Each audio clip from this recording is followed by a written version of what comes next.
मेरा लड़का फोन पे बात करे था और लड़के ने नू कही है, मैं तो नू को नहीं कही भी किसने कहा, लोग नू कहूंगे इनका इस तरह का सिस्टम है। तो बाद में बात करी, मगर जी इनसे पूछो आपके पास गया था मैं, भाई हम बिल भरने को रेडी बैठे, वो कहते मैं पापा से बात कर रहा हूँ इतनी देर में, तो चलो ठीक है लगा के खराब नहीं हुआ, लेकिन गलत तरीका है ना वो। सबसे ज्यादा शिकायत और ओवरऑल जनता की मतलब इतनी आप उसको समय दो। पिताजी का फोटो भाई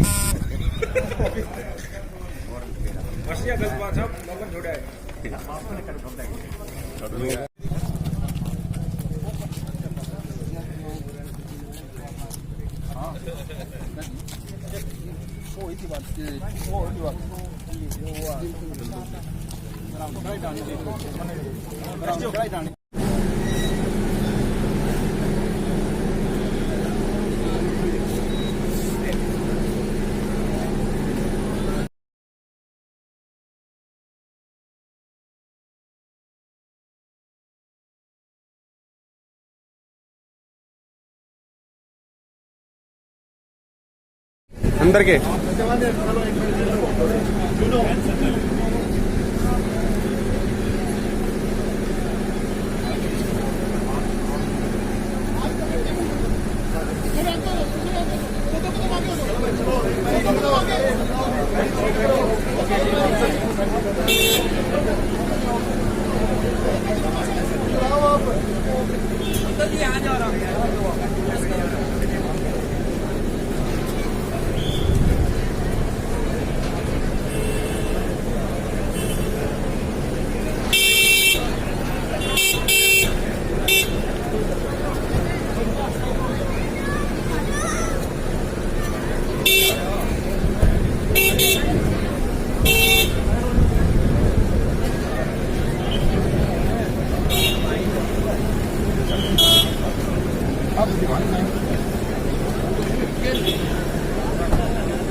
दिलाने की मांग करी है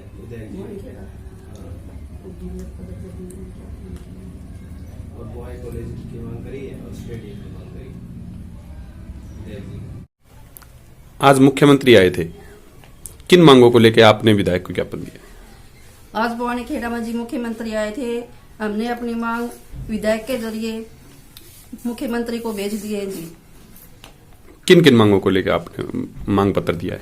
बवानी खेड़ा को उपमंडल का दर्जा मिलना चाहिए जी, बॉयज कॉलेज बनना चाहिए और स्टेडियम बनना चाहिए जी, और छात्रों के लिए छात्रावास का जरूरी है जी, ताकि बच्चे पढ़ लिख कर नौकरी लग जाए जी। क्या लगता है सरकार कहां तक काम करेगी? क्या मांग पत्र आपका पूरा होगा? हमारी मांगों को सरकार पूरा करेगी जी।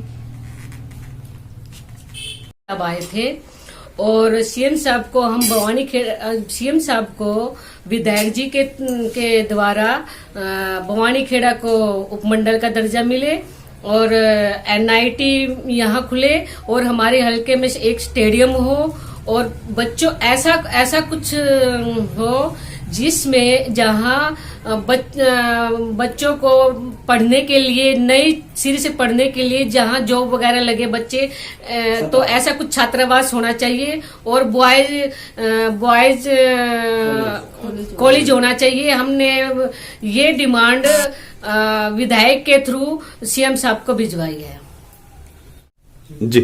क्या मांग पत्र दिया गया है? हमने माननीय विधायक महोदय विष्णु वाल्मीकि के माध्यम से सीएम साहब को हमने उपमंडल का दर्जा तहसील को दिया जाए बवानी खेड़ा को, और उसके साथ साथ बॉयज कॉलेज और एनआईटी कॉलेज तथा छात्रावास के लिए हमने एक मांग पत्र सौंपा है। इसके साथ साथ पालिका में आर्थिक संकट आया हुआ लंबे समय से, हमने करीब 20 करोड़ रुपए की मांग की है, जिससे गली नाले और जैसी जितनी भी रोड टूटे हुए उनके हालात ठीक हो सके।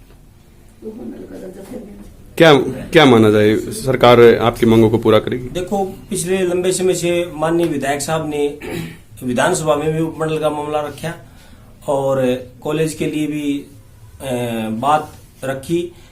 मेरा ये मानना है कि हमारी जो है सरकार हमारी मांगों को, जैसे कॉलेज है, उपमंडल है और एनआईटी कॉलेज है, इसके साथ साथ छात्रावास की जो मांग है हमारी पूरी करने के लिए सरकार ये हमारा जो प्रयास है इसको मान लेगी और हमारी मांग पूरी होगी।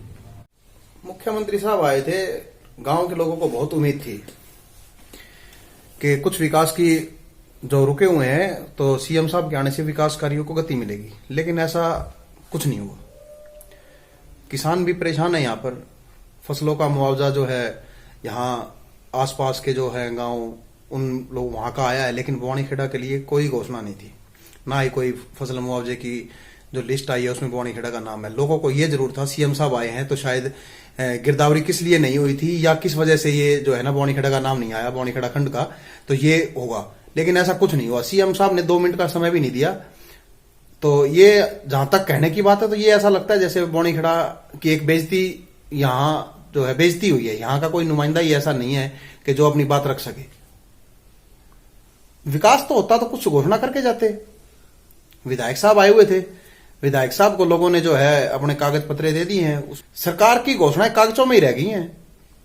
जहां तक मतलब मुआवजे की बात करते हैं हम लोग, परसों भी रात को जो यहाँ ओलावृष्टि हुई है, बारिश हुई है, उससे फसलें जो है खराब हो गई हैं, लेकिन तो भी यहाँ जो है यहाँ की सरकार के जो नुमाइंदे हैं उन्होंने भी कुछ ऐसा कदम नहीं उठाया कि पटवारी वगैरह को कह के गिरदावरी करवाई जाए। बाद में ये कह देंगे वो तो समय जा चुका है, फायदा क्या है, किसान वैसे ही मरा पड़ा है। पहले कपास ने काम खराब कर दिया, अब गेहूं की फसल खराब हो गई, सरसों खराब हो गई।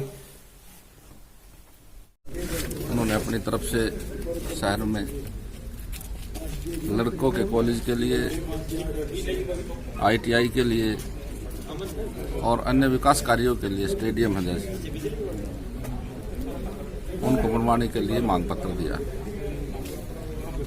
क्या माना जाए, ये मुख्यमंत्री तक मांग पत्र पहुंचेगा? ये हम माननीय मुख्यमंत्री जी से पुरजोर मांग करेंगे, क्योंकि बवानीखेड़ा में सबसे प्रमुख मांग तो बवानीखेड़ा उपमंडल का जो दर्जा, उपमंडल का दर्जा दिया जाना उचित है, जो कि हम पिछले विधानसभा सत्र में भी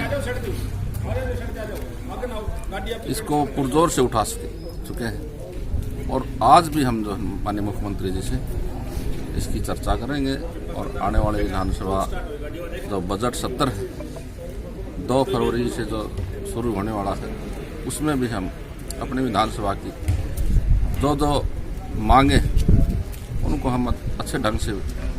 क्या माना जाए, कोरोना काल के दौरान जो है विकास कार्यों को जो गति नहीं मिली थी वो अब मिलेगी? देखिए, कोरोना काल का जो संकट था वो पूरे